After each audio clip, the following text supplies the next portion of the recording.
We're watching one of the biggest policy shakeups of 2025 unfold all at once. After 41 days of gridlock, the U.S. Senate has voted to end the longest government shutdown in American history, reopening agencies that millions of seniors rely on.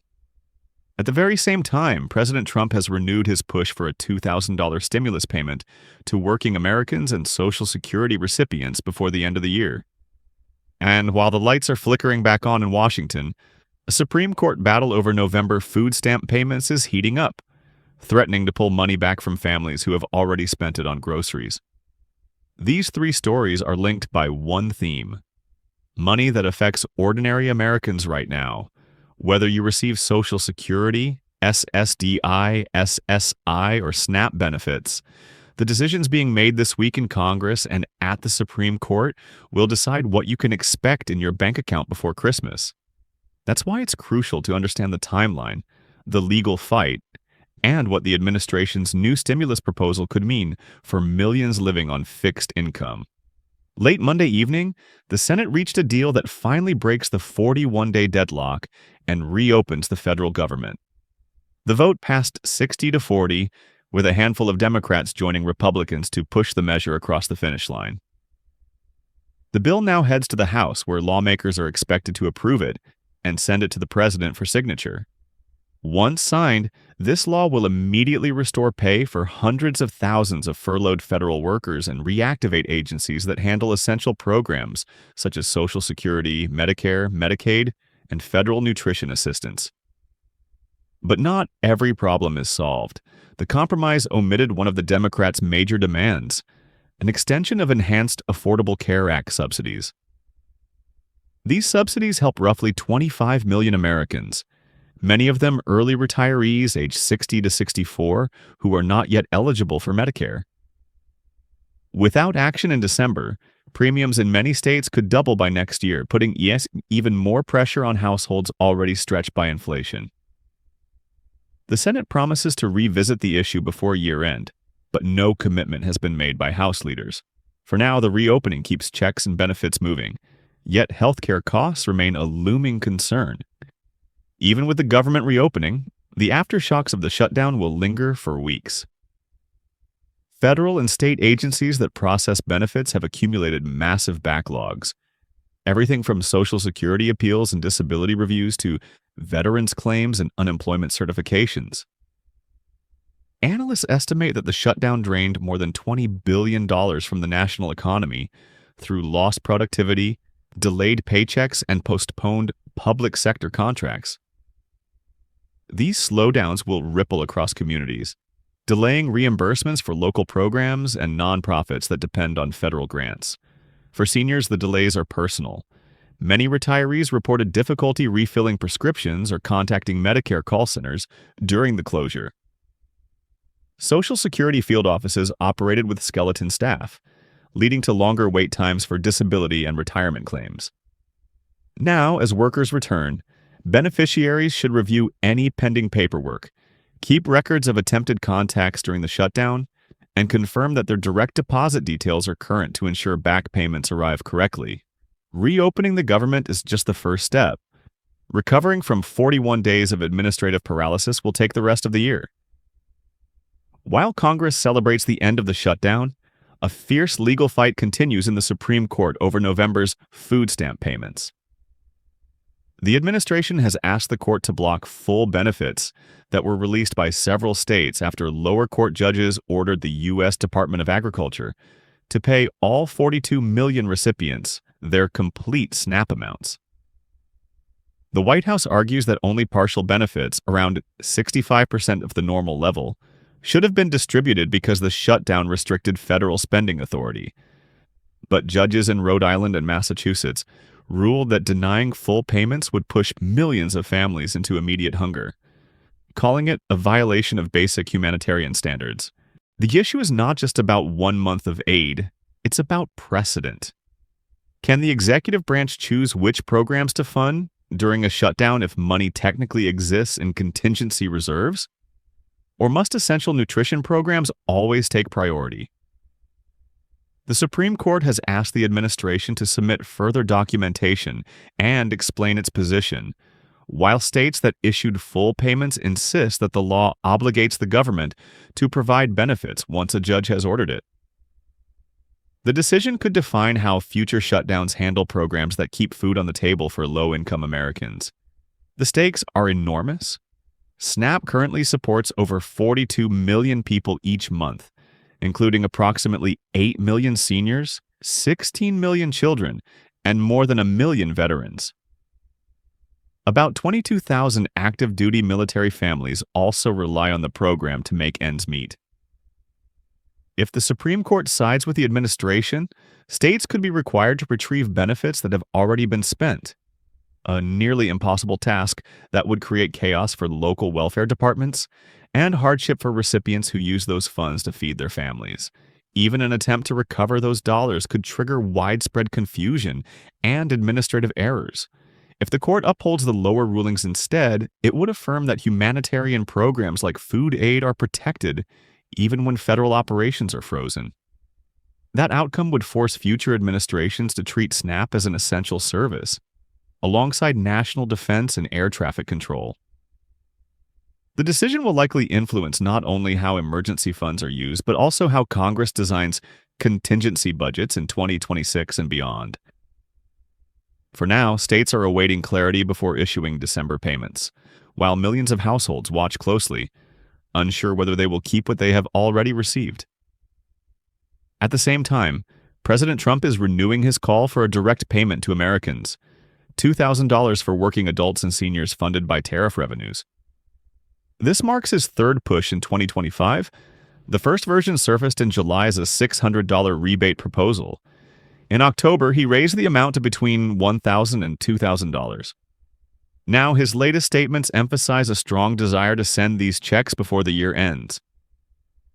The plan echoes the pandemic-era stimulus approach but would use revenue from tariffs on imported goods instead of borrowing or deficit spending.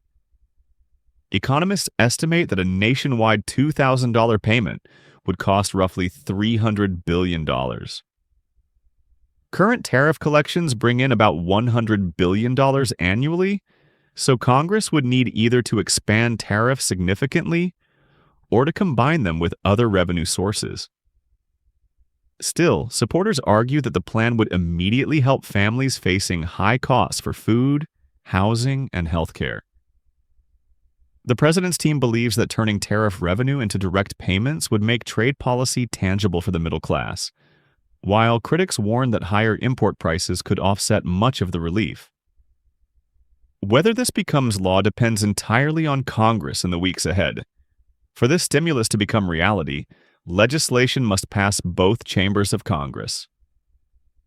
Senator Josh Hawley's earlier American Worker Rebate Act already provides a framework that could be quickly adapted to the new amount. Lawmakers could attach the measure to the upcoming year-end spending package, a common strategy to fast-track urgent relief. If introduced separately, the bill would face a longer debate process and possible amendments that limit eligibility to households earning under $100,000 per year. The practical window for action is narrow, roughly before December 20th, when Congress typically adjourns for the holidays. The political calculus is mixed. Many Republicans view the proposal as a popular way to offset high living costs, while some fiscal conservatives caution that tariffs effectively function as a hidden tax on consumers. Democrats are divided. Some favor direct cash relief. Others demand that any stimulus be paired with funding for healthcare and housing. The president's influence over his party could push the measure forward quickly if leaders decide it is politically advantageous to deliver a financial boost before Christmas. Observers expect intense negotiations over how large the checks should be and who exactly would qualify. If Congress approves the plan, Social Security, SSDI, and SSI beneficiaries would almost certainly qualify automatically, just as they did during previous federal stimulus rounds.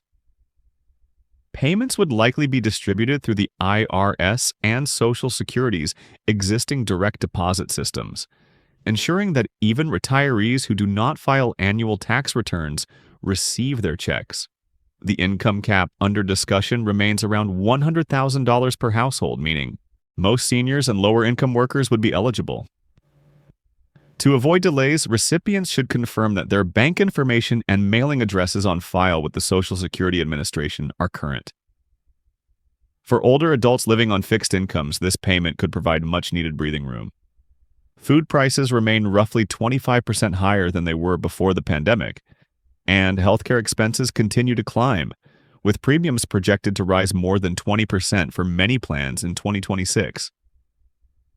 A one-time $2,000 boost would not solve systemic inflation, but it could cover a month's rent, pay down medical debt, or offset the coming year's higher Medicare costs. Seniors should treat the payment, if it arrives, as a cushion rather than a windfall, using it to stabilize essentials like housing, prescriptions, and utilities. One critical issue left hanging by the shutdown deal is the future of the Affordable Care Act subsidies that lower monthly premiums for millions of Americans under 65.